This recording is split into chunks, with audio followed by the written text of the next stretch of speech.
Buenas tardes a ustedes. Hoy estamos en nuestro primer espacio de Política Chubut TV con la presencia en Comodoro Rivadavia de la candidata a presidente por el Frente Progresistas, Margarita Stolbizer. Te damos la bienvenida, Margarita, en la ciudad de Comodoro. Muchas gracias, un gusto para mí estar aquí. Queríamos compartir con vos este espacio y consultarte sobre aquellas políticas de proyección que se enmarcan dentro de estas políticas del Frente Progresista en caso de que puedas acceder a la presidencia de la Nación Argentina, que nos puedas comentar brevemente algunos de esos temas importantes.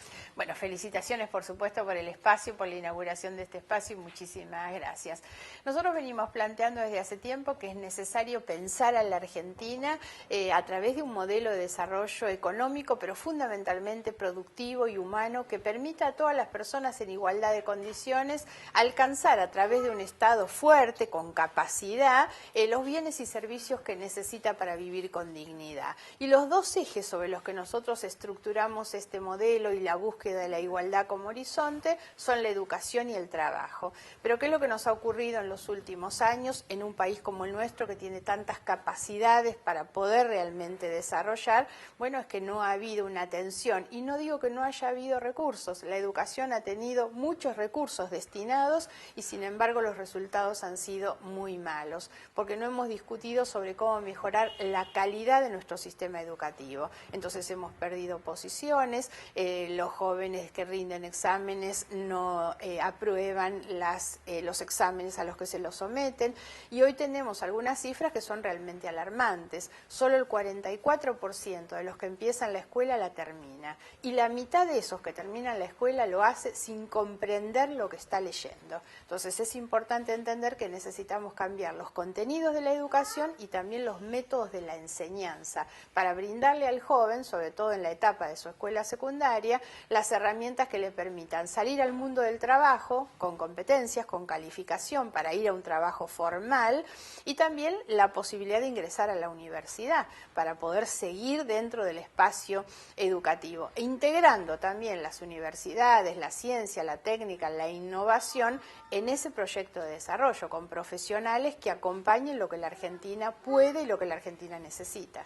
¿Cuál es la evaluación que hace Margarita Stolbizer en cuanto a la situación económica del país y la proyección de políticas económicas al futuro?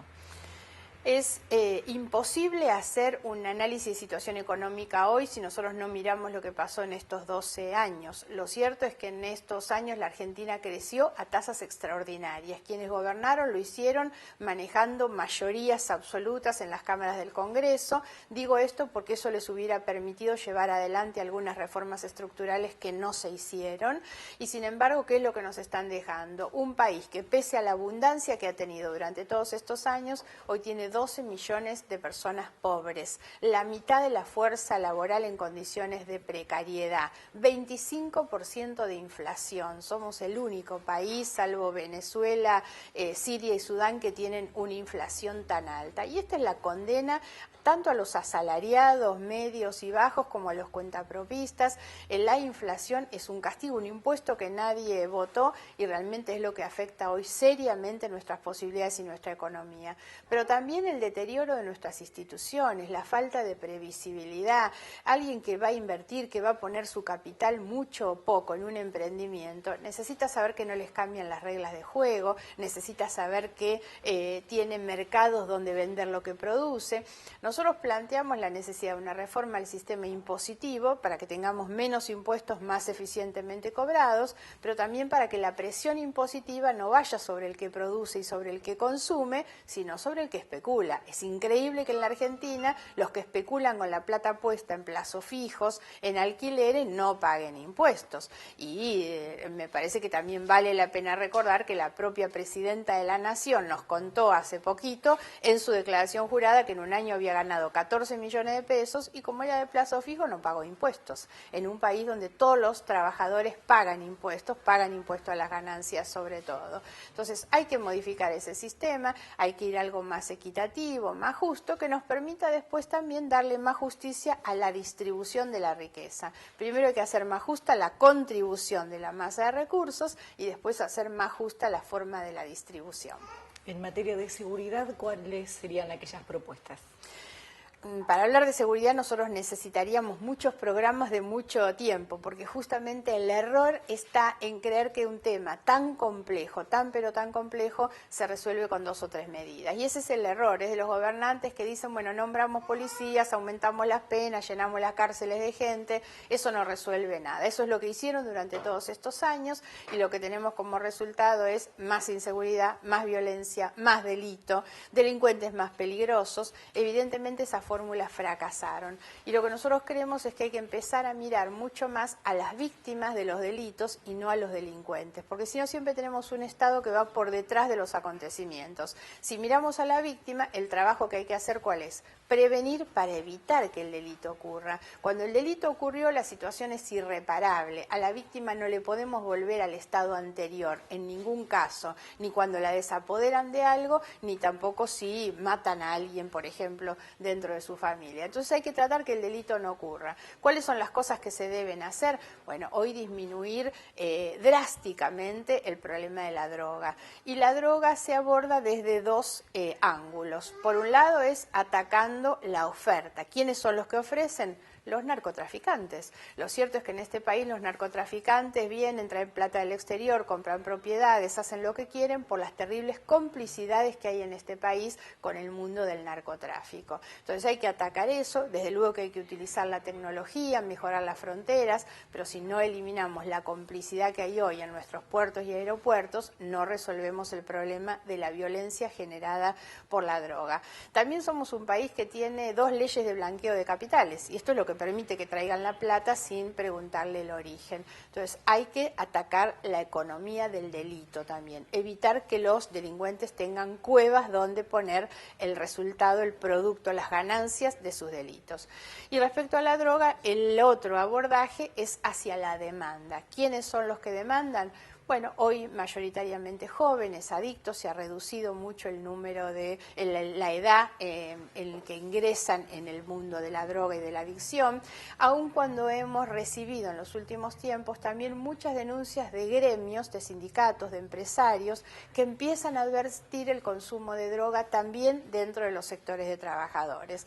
Ahí lo que hay que hacer es tener una política sanitaria, una política de salud pública. Lamentablemente no las hay, se han desmantelado todos los centros de atención y prevención y se trata a veces al adicto como un delincuente, cuando lo que hay que hacer es tratarlo con una política sanitaria. En las recorridas que habitualmente hace Margarita Stolbizer por el resto de las provincias, de las regiones del país, ¿cuáles son aquellas necesidades que plantea el vecino como primeras y urgentes necesidades?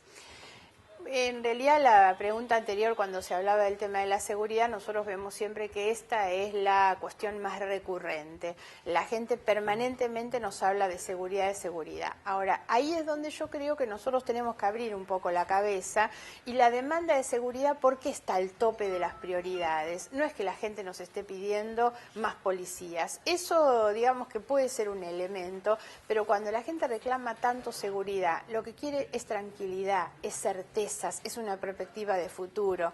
La demanda de seguridad tiene que ver también con que una persona lo que quiere saber es que va al supermercado y compra este mes las mismas cosas con la misma plata que compraba el mes anterior. Si no, no tiene seguridad de que su sueldo le alcance. La demanda de seguridad en muchos casos es también saber que uno sube a un colectivo, sube a un tren y el tren llega a destino. Eso también es una demanda de seguridad vinculada con la vida personal. La seguridad es saber que uno hace un aporte al sistema jubilatorio y que cuando llegue a ser viejito va a tener una jubilación digna. Por eso la seguridad está al tope de las prioridades que tiene la agenda social. Hay que entenderlo desde ese punto de vista y no pensar que la seguridad se resuelve solamente mandando más gente a la cárcel. La seguridad es un concepto integral que quiere decir protección y certezas. Eso es lo que nos están pidiendo. El ciudadano de hoy tiene esa inquietud de querer participar activamente en la política o trata de mantenerse de manera paralela sin interesarse quizás en la participación activa.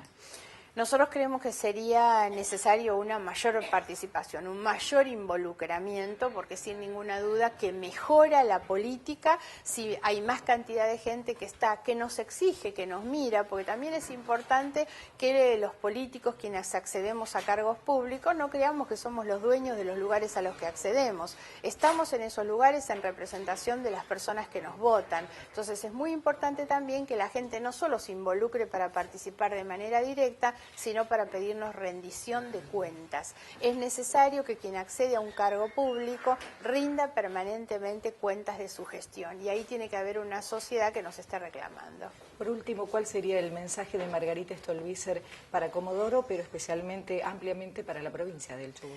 Nosotros venimos planteando que no se dejen llevar por este discurso tan instalado de que hay que votar en contra de uno o hay que votar a favor de uno para que pierda el otro. Esta idea del voto útil no es buena, no es bueno votar enojado. Los que están gobernando se van a ir el 10 de diciembre, entonces lo importante es que nosotros podamos votar positivamente cuál es el proyecto de la Argentina, votar de acuerdo a nuestras convicciones. Nosotros queremos que lo que triunfe en el debate sean las ideas, los principios, los valores que nos dan identidad.